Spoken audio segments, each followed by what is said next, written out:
I'm a literary fiction girlie. Yes, the icon herself, Sally Rooney. My new favourite books. She's thin, she's white, for the girlies. Let me read more. I'm still on my Joan Didion journey though. The Rock Girl Summer Book. The Hot Girl Summer Book. Okay.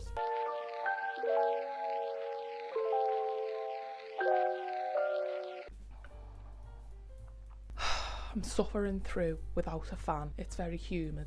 I mean, it's very gloomy, but it's also very humid. Hi everyone, welcome back to another video. I'm Ray, What Ray Reads. Follow me on Instagram, go on, you know you want to. You do. If you're new here, we talk about things book related, sometimes pop culture related, and other times it's just me being a loser and going about my daily life. So if that sounds interesting, subscribe, be part of the little community we've got going here. Today I thought, what should I do for the video today? And I thought I'll make a list of 10 books for people to get into literary fiction, because when I first got into like the book community, I was obviously finding books other people were recommending online, most notably on Bookstagram and Goodreads, Jeff Bezos. But you know, I didn't know what I liked, what books I liked, and then through my reading journey I discovered I'm a literary fiction girlie, and it took me a while to realise that I'm a literary fiction girlie because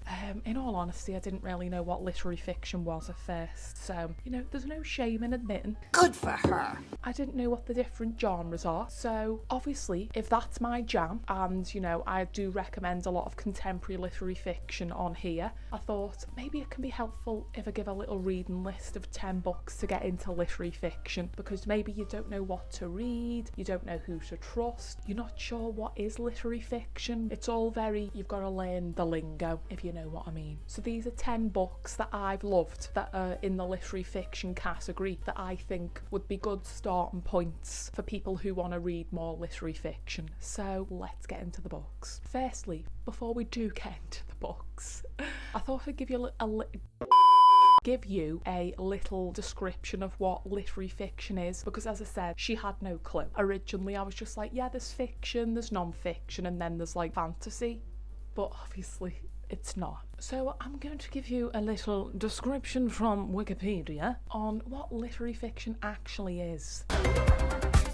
So according to the highly credited Wikipedia, literary fiction is mainstream fiction, non-genre fiction, serious fiction, high literature, artistic literature, and sometimes just literature. It continues and says that these are all labels that fall under literary fiction in the book trade, in the book community, in the book trade. Are you not embarrassed? This is really embarrassing. And it refers to a market of books and novels that do not fit neatly into established genres or categories, and otherwise refer to novels that are character driven as opposed to plot driven, and they examine the human condition, and they're usually led with a main protagonist and you're living through their experience. So yeah, that's a little description of what literary fiction is. What I would usually say is that it's contemporary, or of the time it was contemporary, and it's character driven as opposed to plot driven. So they're the books that I identify with more. Female literary fiction character driven stories. Okay, so as I said, let's get into the books. So the first book is My Year of Rest and Relaxation by Ottessa Moshfegh, The Rock Girl Summer Book, The Hot Girl Summer Book, the TikTok sensation. She's that girl of literary fiction. I feel like any list will have this book on, because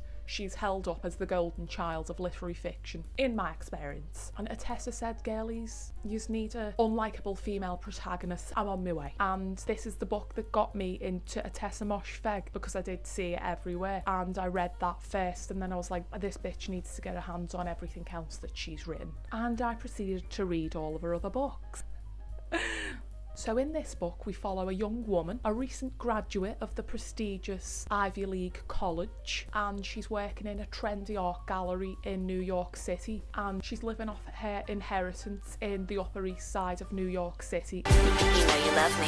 XOXO Gossip Girl. And she seemingly has it all. She's thin, she's white, she's wealthy, she's Ivy League educated, but she's deeply depressed and living off black coffee from the local bodega and a cocktail of prescription medications that she's getting off various different therapists. She's grieving the loss of her parents and she just feels deeply unhappy with life, and it's very modern in the sense of like a millennial character that feels like there must be more, or they don't feel fulfilled in the current climate. And she spends most of her time isolated in her apartment watching VHS tapes and being in a semi-comatose drug-induced state of not quite reality. It's unhinged, it's darkly funny, and at times it's quite upsetting as well when you're dealing with the grief aspects and the loneliness. And our protagonist as well, she's very unlikable, so you're reading it and you're like, oh, she's actually a horrible person. Let me read more. I'd say it's the perfect modern literary fiction for millennials, especially for the girlies. And as I said, it's what got me into literary fiction, I'd say, and what got me into the author. So everyone recommends it. You probably see the cover everywhere because it's iconic. And that's period. And that's on periodic table, sis. Period. So that's your first one. And if you enjoy it, I highly recommend reading her other book, Eileen.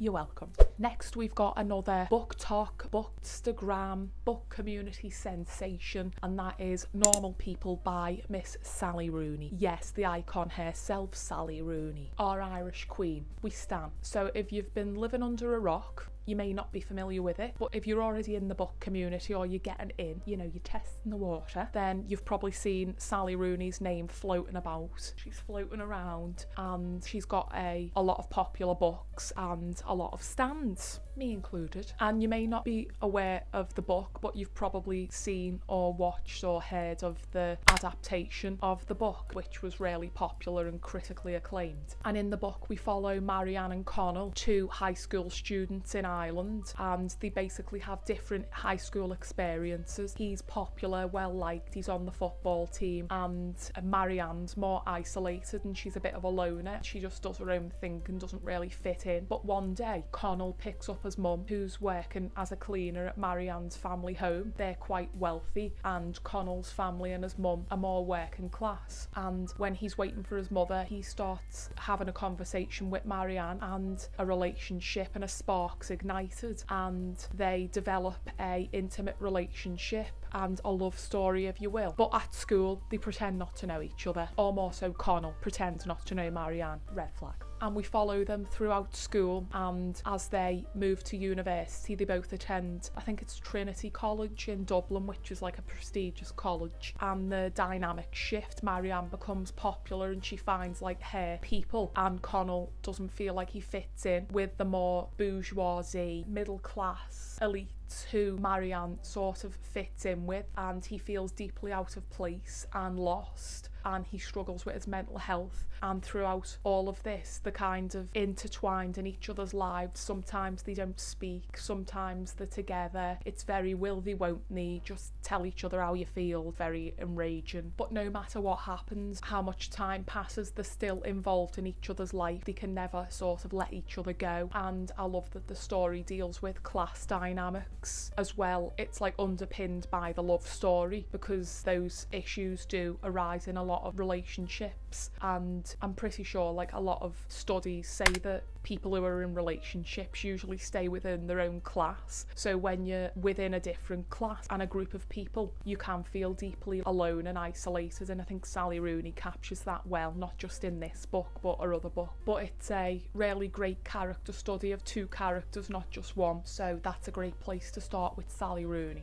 Next, we've got Cleopatra and Frankenstein by Coco Mellors, and I feel like I recommend this book all the time. But what can I say? I'm a stan. I love Coco Mellors. She's only written 2 books, but I loved them both. And this book is part love story, part exploration of the life of a 20-something young woman living in New York City, her impulsive marriage to a man 20 years older than her, and the life that they live together in the city and the colourful characters that they meet in the world they inhabit. Sorry if you can hear noise. The grass is getting cut outside, so hopefully it's not too loud. Plus it showcases the highs and lows of these characters, the mental health struggles, addiction struggles, and it's moving, funny and deeply relatable at times through the cast of characters. They're very vibrant and there's a lot of representation of queer characters and different aspects of characters, which, as I've said before, Coco Mellors writes these different characters very well and they're very of their own, so it's hard not to become obsessed with the writing. So yeah, if you enjoy that, I also recommend reading her latest book, Blue Sisters, which I recently read and absolutely loved.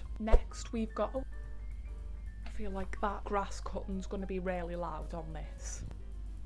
I feel like they're just trying to sabotage my video. So the next book is The Vanishing Half by Brit Bennett, and this was the first book I read of hers, and in it we follow identical twin sisters, the Vignez sisters, I think that's how you pronounce it, don't come for me, she can't pronounce names, who grow up in a small black community in the South, America's South. When they're 16 they run away because they want more than this small community, they want a different life, but their lives and the paths differ and are changed forever, and they become untethered to each other along the way. One sister has a child and she ends up living and raising her child and staying in the town that she was born in, that she once dreamed to escape from, while the other sister marries a wealthy white man and is immersed in his community and actually passes for being white, which was something that people did back in the segregation era. A lot of light-skinned black people were able to sometimes pass for being white, but I'm pretty sure there's a film that I've been meaning to watch and it's actually called Passing,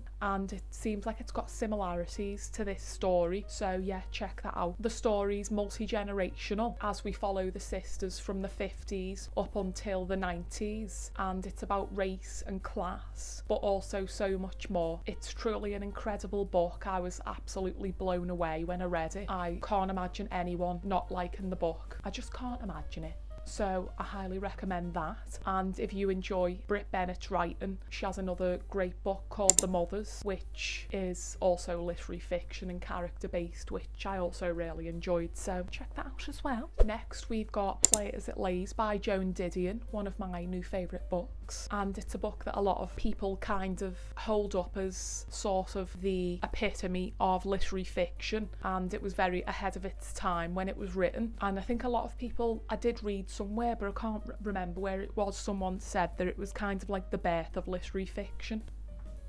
That's right, be loud. He's rolling a wheelie bin down the road now. This is a story of Hollywood in the late 60s, the reality, the curtain being drawn back on what Hollywood truly is like. It's false, pure fiction. And the American dream, the cost with which it comes at. It feels like a slice of real life of people who are actually living the American dream and that Hollywood lifestyle, but the reality is much darker. And we follow Maria, who's struggling with her mental health. She's in an unhappy marriage, her career's drying up, she feels sort of forgotten about, she doesn't know what to do, she's having some sort of midlife, quarter-life crisis. She's got motherhood struggles, there's infidelity in the marriage, and the book touches on a lot of the psychological impacts of those moments of her life, and also at the time the women's rights movement and how abortion was not accepted and the control of women's lives wasn't in their own hands. And this has become one of my favourite books, one of my favourite Joan Didion books that I've read. I'm still on my Joan Didion journey though, and I just felt completely transported to like a hazy California in the late 60s, and it was refreshing to read a character at that time that was unlikable but also really struggling. She felt very real, and I imagine it was very sort of shocking for the time. Yeah, I highly recommend that. It's a great place to start if you've never read any Joan Didion, so check that out. Next we've got Acts of Desperation by Nolan, an Irish writer. This is a book that I read incredibly quick. I couldn't put it down. I just kept turning the page and reading it, and it made me fall in love with Meg and Nolan's writing. We follow an unnamed narrator who's in a relationship with someone that she's become completely enamoured with and almost obsessed with, and he's sort of indifferent. He's got like a coldness to him, but then at times he's like love bombing her as well. So it's a book about the realities of this, would we somewhat say, emotionally abusive, emotionally neglectful relationship where she feels like she's having to... I can't. What are they doing now? He seems to hold all the power in the relationship, and she feels like she's treading on eggshells. She's having to do everything she can to make this relationship work. I am so sorry about this noise. And he's literally given her crumbs. It's like, I love her lack of energy. Go girl, give us nothing. but you know, I think a lot of people can identify with those types of relationships, especially in today's day and age with the whole online dating and someone's cutting bushes down, that's the noise. The whole online dating and the way relationships have completely changed nowadays, and people are actually struggling to actually find relationships because the whole hookup culture and casual dating thing's so prevalent. But this is a great exploration of a doomed relationship. I would sort of identify what he's doing as love bombing, but you know, that's just my opinion. Not my problem. Either way, the writing's honest and raw, and you can't help but feel for the narrator as she tries to make the relationship work, this toxic, unfulfilling, dead relationship. And I'll just say, girls, you can do better. If anyone's treating you like that, Right to jail, right away. girls, you can do better. He better shut up. I'm filming a video here. Next, we've got a book that I'm always talking about. It's like he's waiting for me to speak. Do you know what? I'm gonna kill him. He's trimming the hedges and he's not even doing a good job, so he's trying to cut down a gigantic branch now. I can't. So the next book is The Rachel Incident by Caroline O'Donoghue, a book that I absolutely loved. I'd say it was probably my favourite read of last year, and it's set in Cork in Ireland.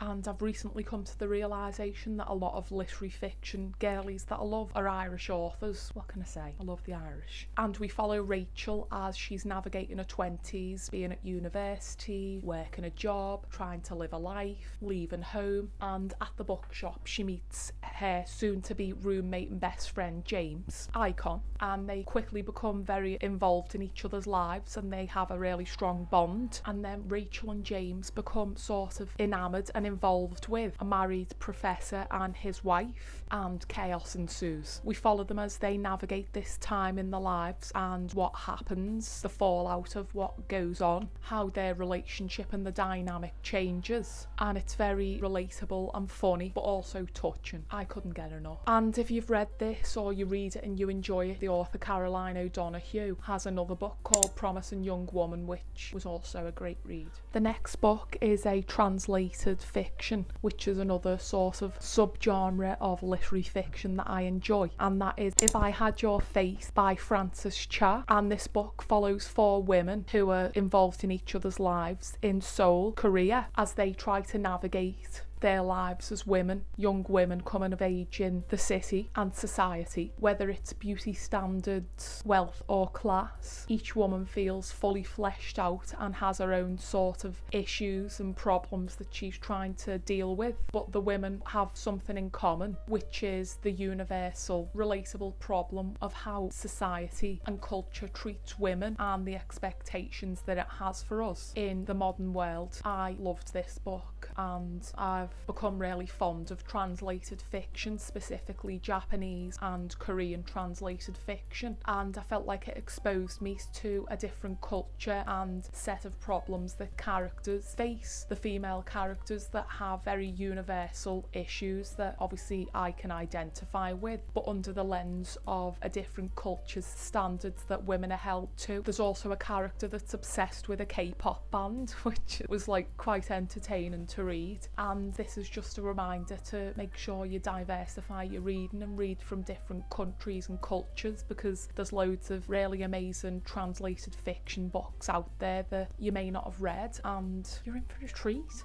The next book is Against the Loveless World by Susan Abulhawa, and it's a book that I read late last year and still think about regularly. It was very impactful when I read it, and this book's told from the point of view of Nahir, a young Palestinian refugee who is telling her story from an isolated, solitary confinement jail cell. We follow her through many years of her life, from childhood in 1970s Kuwait, her dreams and ambitions as a young girl, what she wanted, the husband and the family she dreamed of, and then the harsh reality of life for her and people in her community and family who are living under occupation and treated as second-class citizens in many people's eyes. And as she becomes an adult and has had lived experiences that have shaped her and forever changed her, we go with her on the journey of discovering how she views the world as she tries to take control of her life and her new budding romance and love and her fight and desire to live freely. This book truly moved me and was very powerful writing and a reading experience, especially as I read it in the later months of last year and Israel's occupation and genocide of Palestine was worldwide news. We were literally watching it on our phones. I'd probably go as far to say this was one of the most impactful books that I've ever read, and if you're wanting to read more Palestinian stories, this is a great place to start, and it's very character driven. Another book I'd recommend by a Palestinian author is Minor Detail by Adinia Shibli, which is a short but incredibly powerful book, so I highly recommend that. And yeah, I'm just reminding you to read and amplify Palestinian voices and stories and free Palestine. And the final book on the list is Notes on an Execution by Dania Kafka, which was a book I read, was it last year?